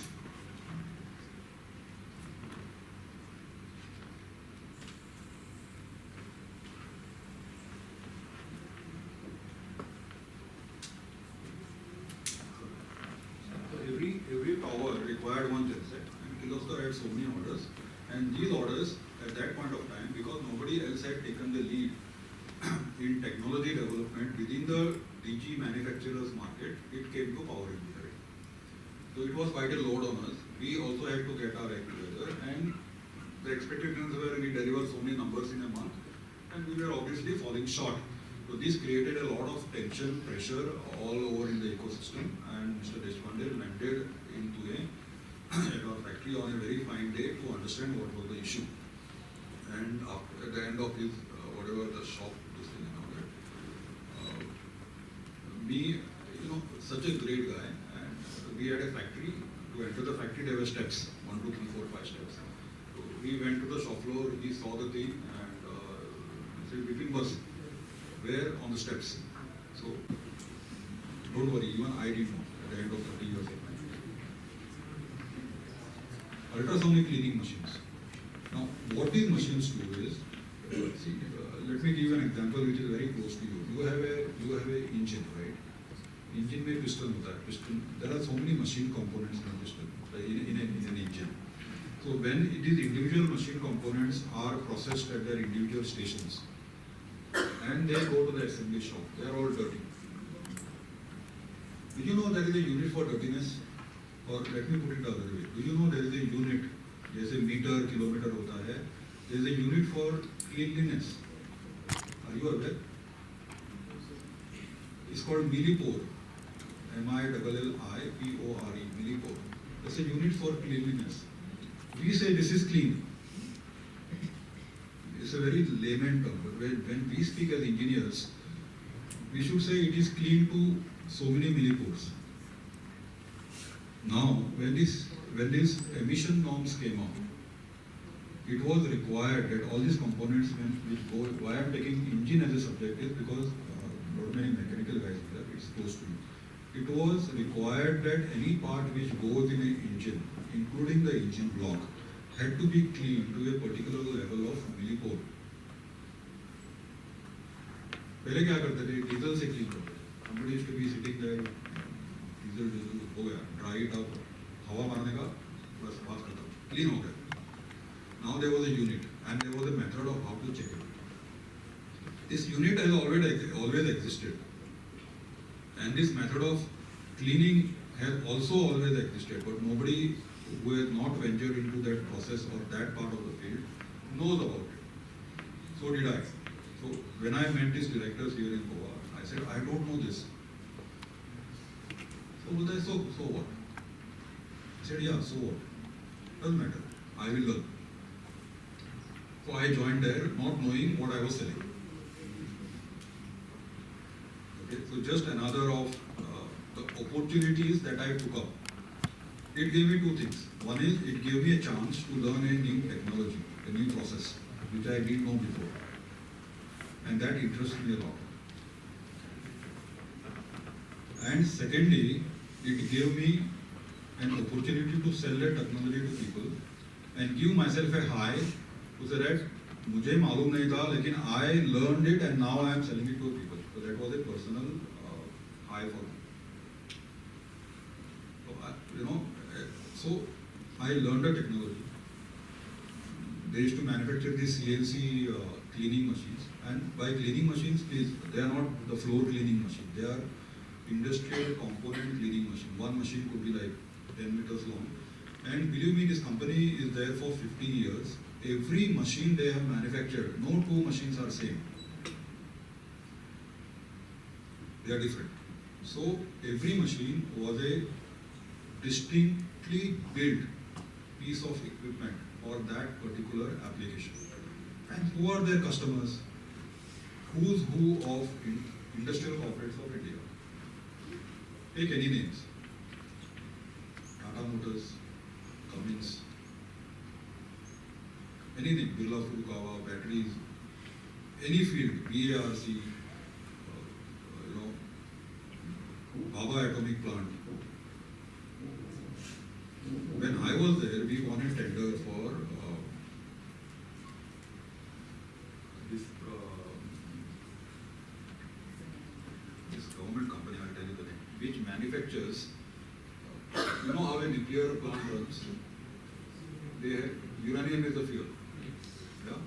So how this uranium is fed into the nuclear reactor? Any idea? Rods, yeah. So there are rods. So there is one rod like 6 mm dia and maybe 9 to 10 mm OD, about 1 foot long. इसमें uranium भरते हैं. Okay? And there are government facilities, one in Hyderabad and one near Kota in Rajasthan, where these plants are there. And these rods are manufactured by a special process. It's a very long and very interesting process which was explained to me once. I don't remember it totally. But the ore which is required to manufacture those uranium rods, जिसमें uranium भरा जाएगा, is extracted from certain beaches around the coast of India, because वो combination उधर ही मिलता है, वो और किधर से नहीं आता है. There are selective places from where the ore is mined. So these are to be cleaned to a particular level of cleanliness before uranium is being put in. And those cleaning machines, they had this facility in Hyderabad. They were coming up with a new facility near Kota. 2 machines were required, and both those machines we won as a part of a tender. Very elaborate design approval process. We went through everything. These uranium rods were cleaned, demonstrated in our plant. The units were taken to their plant, demonstrated to them there. These were like 20-meter long machines, 2 of them. So once they are cleaned, there is a bunch of so many rods which forms one cell, which are filled up, and then they are transported to the nuclear plant, wherever Trombay is, either Kalpakkam. And as and when you need to charge the plant again with fuel, these are inserted inside. This job was one of the high points because it had all the factors which any professional in life would want to experience. You dealt with one of the highest level of institutions in India, nuclear institution. It was a matter of pride to say that we are doing something for them. Something which is so critical, which is eventually going to run our nuclear plants and supply us nuclear energy. Yes, that was the height of that product. So IMECO machines is to do all this. 3 years in IMECO in Pune, learning a new subject, understanding it yourself, convincing people. And now, at a particular point, I wanted to get back to Goa. Because I have been out of Goa for about 17 years. 17 years. Alone. My family was there. I couldn't take them with me. So wherever I went alone. And at a particular point of time, we feel that enough is enough. So I came back to Goa last year. Joined this company here called Nano Industries. You have heard of this group in Goa? They are into electricals. They have a factory here in Mathura. They are into construction. They are into hospitality. They are into cars. They are into agro farming. Again, the opportunity was in the field of electrical engineering, which I barely know, or rather know something out of my 30 years of experience. I took it up, knowing very well that at this age I have to learn a new subject. If I have to sell electrical panels and electrical installations to my customers, then I have to learn them first. So I am through a learning process. At the same time, I am picking up orders from the market by convincing them. In a gist, what I need to tell you is that there is no limit to what you can think, that what you can do. It is endless. You have the capability. And I'm not reading this out to you from any book or anything. I'm telling this to you from my personal experiences which I have faced in life. Have the right attitude. Have that drive within you. Always be out of your comfort zone, which would allow you to do all this. And I'm sure at certain point of time, you will find that you are in that slot where you are actually required. Those moments of pride which you get after having executed a fantastic job, the satisfaction that you get is out of this world. I'm sure all of you have it within you. And the whole intent of my talk was to tell you this, that just like you, I was also moving around in this campus at some point of time with far less facilities and information. But over a period of time, as a part of dedication to the job, we have got to where we are today. I'm sure all you guys will reach that point of time. At some point of time, nothing is impossible. So, as I try to wrap up this talk, there are certain names which I said I am attending it. Life has given me this opportunity to come back to Goa Engineering College and to talk here. There have been certain people, specifically part of faculty at that point of time, who I would like to remember today as a part of gratitude which I want to show them. Whoever names were there, I have taken them down. Quite possible I may have forgotten. So that's unintentional. So starting from our principal at that point of time, Dr. Pacholi, great man, yeah. And our mechanical HOD, Dr. Shambhag. These were personalities within themselves. These were people of a different caliber. Dr. Ramchandran for electronics, the HOD. Professor Karmarkar, Dr. Karmarkar, civil. Dr. Bhagwat, head of electricals. Professor Kotak, Bhavan will civil. Professor Dani, who was my coach for my final year project. And that final year project, you see a lot of drones today, right? I did a project on, not on drones, but a similar technology, which was like, okay, right, if I want to fly from here to there, without a runway, how do I go? So it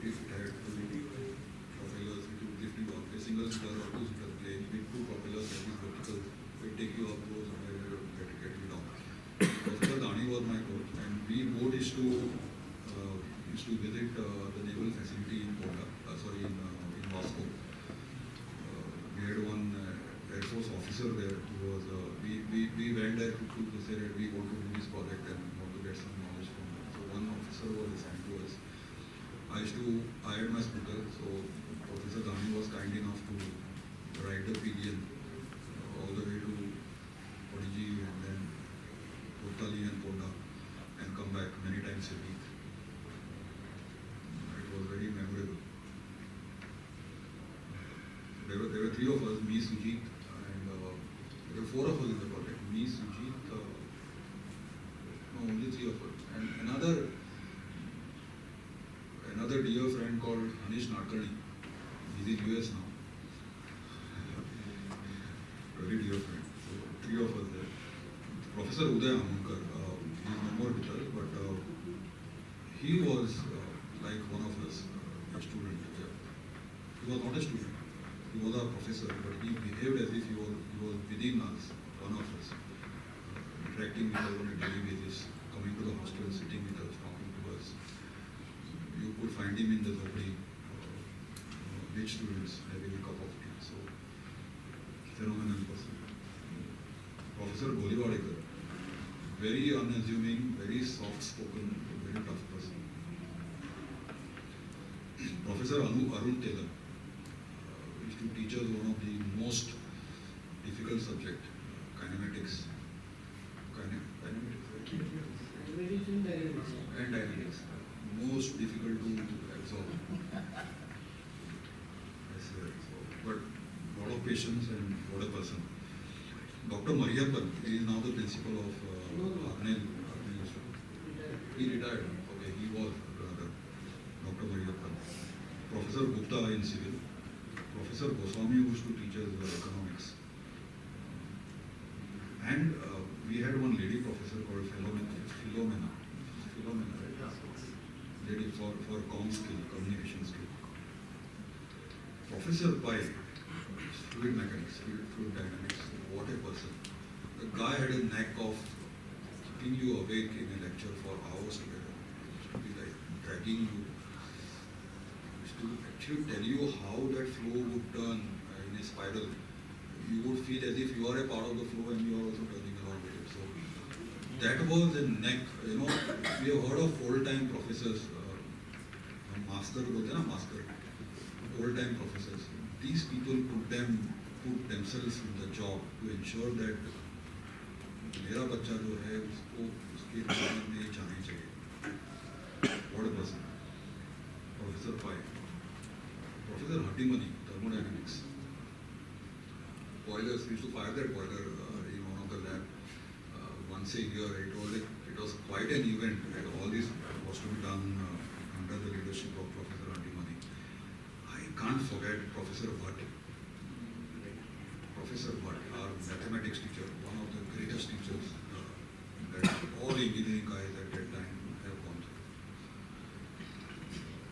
Professor of a different level, teacher of a different level.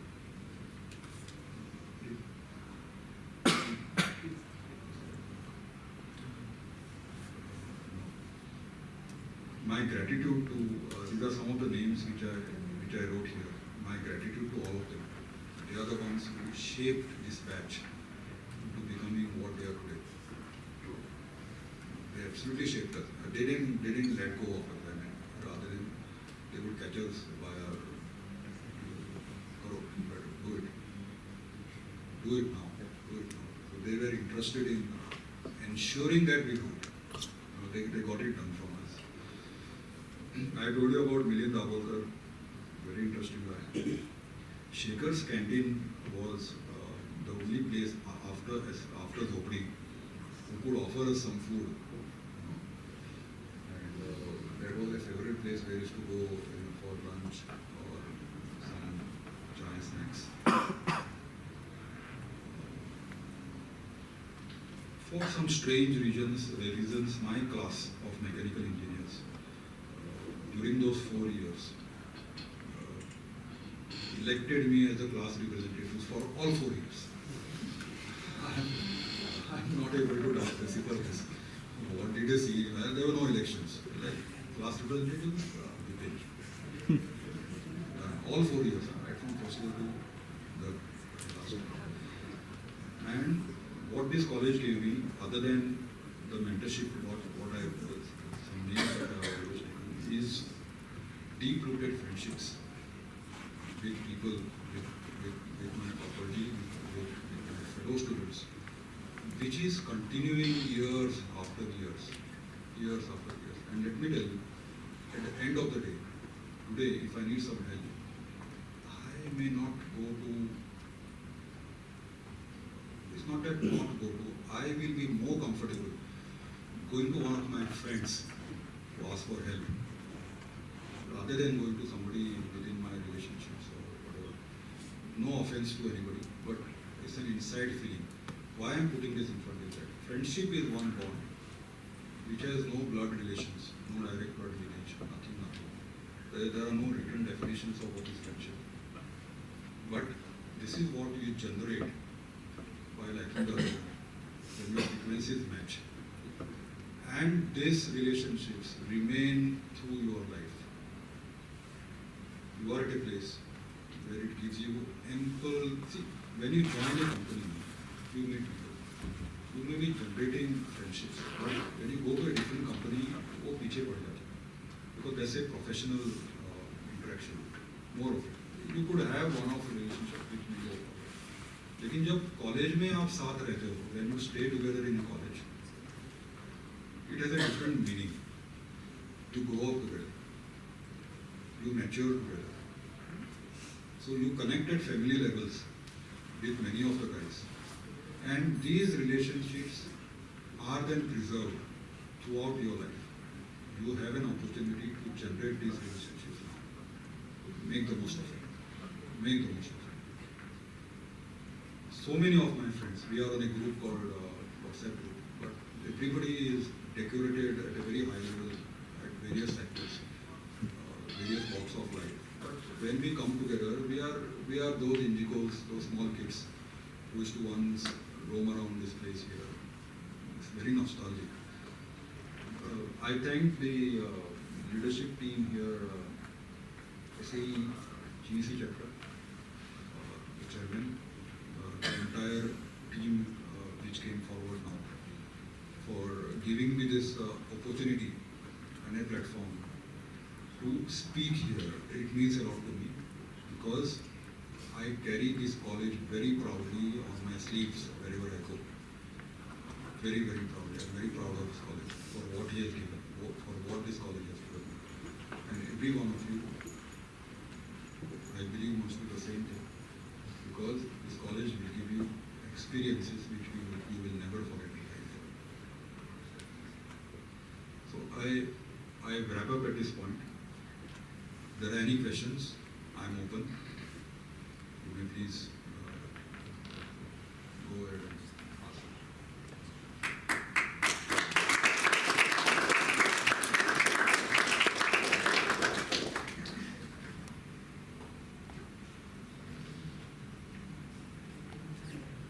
Nigerian life. Yes. A very interesting one, but how to survive it. But there are so many people, there are few job opportunities. Whether our students can go there. Why not? They can, of course they can. There are no The situation. Yeah, but you see, that's what I said. College, you remain in a protective ecosystem. Once you go out of college, that ecosystem does not exist. Every company has its own ecosystems, its own people. People management becomes very important.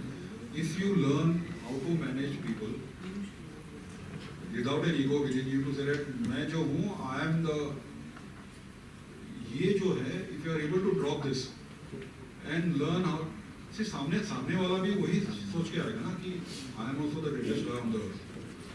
So if you are able to crack that shell, go beyond it, and then connect to people, people get connected. Is my experience.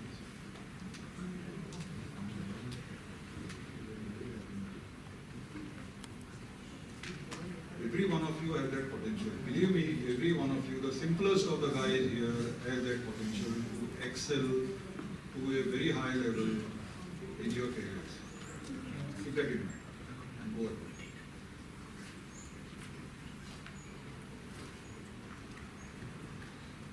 Any more questions? Whether you have understood everything fully? Yes, please. It's very informal question, but why you used to sleep so early during No, good question to ask. Why should I sleep? I think that's a part of my. See, my childhood was spent in a village. I was born in 1970s. I believe when I was born, घर में electricity भी नहीं थी. Is what I am being told. My parents, I live with them. My father is now 95. My mom is, mother is like 88, 89 years old. I live with them in Shri. जो हमारा पुराना घर था उधर there was no electricity. In a village atmosphere, when there is no TV, there is no mobile, there is no electricity, what do you do in the evening? शाम हो जाती है 6. When it is dark, the clock starts how? It is a natural clock. So it's dark outside, come in. You come in. You freshen yourself, जो भी शाम को you are told Shubham करोति, all that you say, and some homework which your mother will set along with you. खाना हो गया, सो जाओ. Nothing else to do. So I think that is how it came up. It was a habit which until it got broken, not to say that I wake up late. Even today I go back to bed at about 10:30, 11 at night. I have never been that 2 o'clock, 2 a.m., 3 a.m. kind of a teacher. You will keep away. My daughter does that. My daughter is a computer engineer from Alumni. She is now she is with IBM in Bangalore. Okay. She never sleeps until 2 a.m. Never. I ask her, what do you do? Why I have to do something? 11 o'clock is not the time that I should go to bed. She is convinced. She tries to convince me. You are going to bed early. It's not that I am going to bed late. These are the perceptions. So I grew up in an environment which put me to sleep at 10 in the night or 9 in the night. So that carried on. It did not hamper any of my college plans. To an extent that I was not able to do all those gimmicks which all these guys used to do in the night. I was not a participant in that. Believe me, when once I was sleeping, they have shifted me along with my bed into the corridor and I was not aware from my room. In this hostel. I was that sound sleeper, which I am still. So there is no reason for it. मैं 10 बजे क्यों सोता था, 9 बजे क्यों सोता था.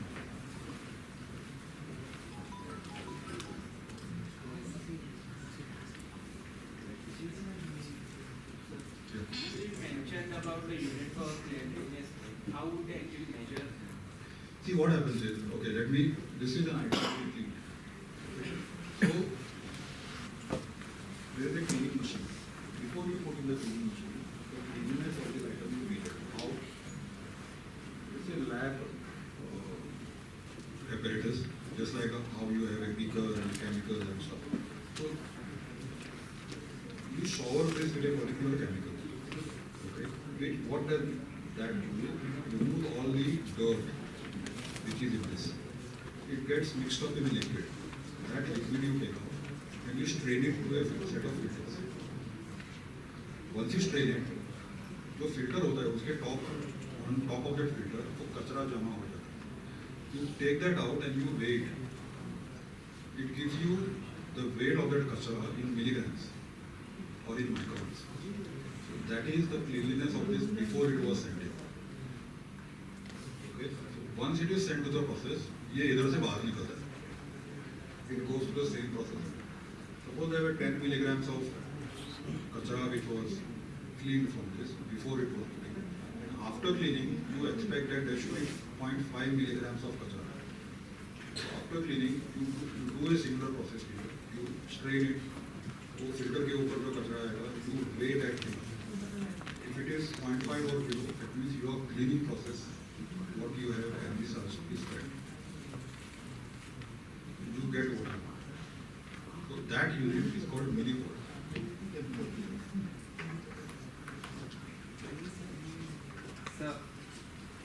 what made you choose mechanical? Well, there were only so many fields at that point of time. There was electronics, mechanical, electrical, civil. Anything else? Only four. Only four of these. So people had their choices. क्या करना है? And these choices came. One is your own gut feeling, which tells you कि मुझे ये बनना है सामने जाकर. Or there is some role model you have in front of you. कि मेरा कोई तो है जिसने मैकेनिकल किया, इलेक्ट्रिकल किया, इलेक्ट्रॉनिक किया. So you weigh your options and say, and then it's your temperament which allows you to say that. कि I used to like trains. Trains माने कौन से? वो steam engine वाले. Which had huge amount of mechanical concepts in it. But I used to like that thing right from my childhood. I used to go to Madgaon railway station, and one of my relatives used to stay very close to the railway track. I used to spend my entire summer holidays there. Doing what? Sitting there and watching trains go by. As a child. That used to give me a different high. All this was mechanical. वो time पे IT, computer, electronic था, लेकिन kind of electronics we see today was not there at the time. So mechanical was a coveted field. The entire technology revolved around mechanical at that point of time, and everybody wanted to do that. And I had a natural aspiration, inclination for mechanical things. So that is how it led me to this.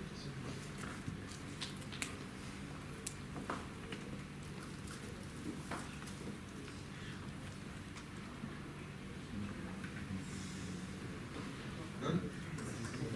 Thank you.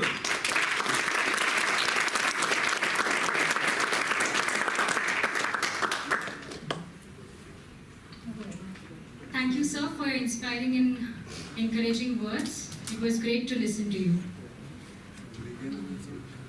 As a token of gratitude, we now present mementos to our esteemed dignitaries.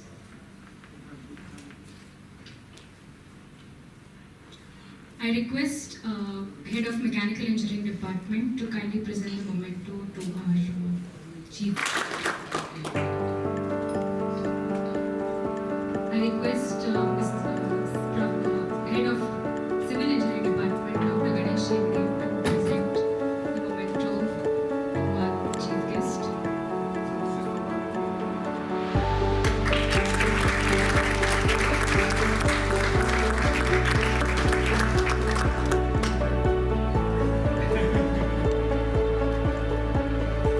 I request our Professor Dr. Milind Sakalkar to present the memento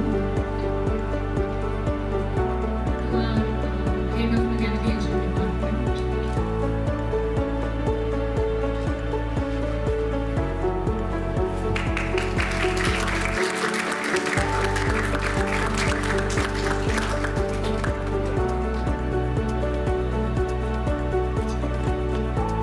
I request our chairperson, Mr. Shubham Moye, to present the memento to our faculty advisor, Dr. Jagannath Prabhu.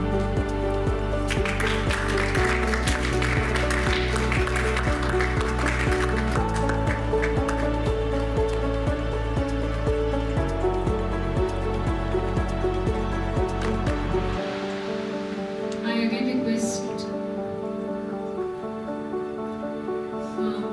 memento to be presented to Sir Shri Dharmasikar.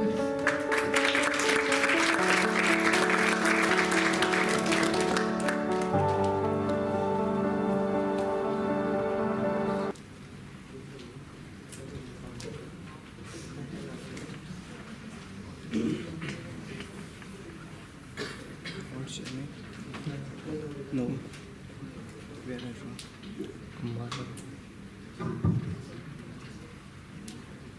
As we come to the closing moments of today's ceremony, I request Vice Chairperson, Mr.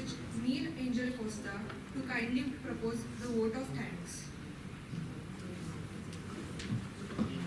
Good evening, everyone. So, firstly, I'd like to thank our chief guest, Sir Bipin Prabhu. We really enjoyed the session. The way you put up was beautiful.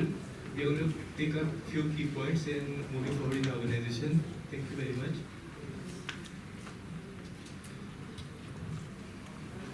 I'd like to thank the mechanical HOD for first of all letting us set up this initiative and all this help that they have given us.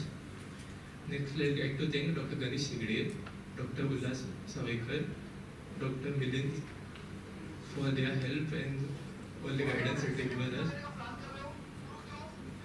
Then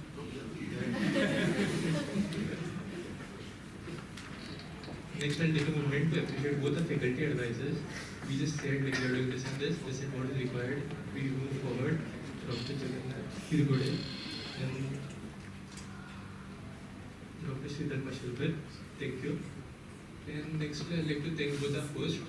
They beautifully presented everything. All of our SA members and all the guests over here. Thank you very much. Yeah, be seated.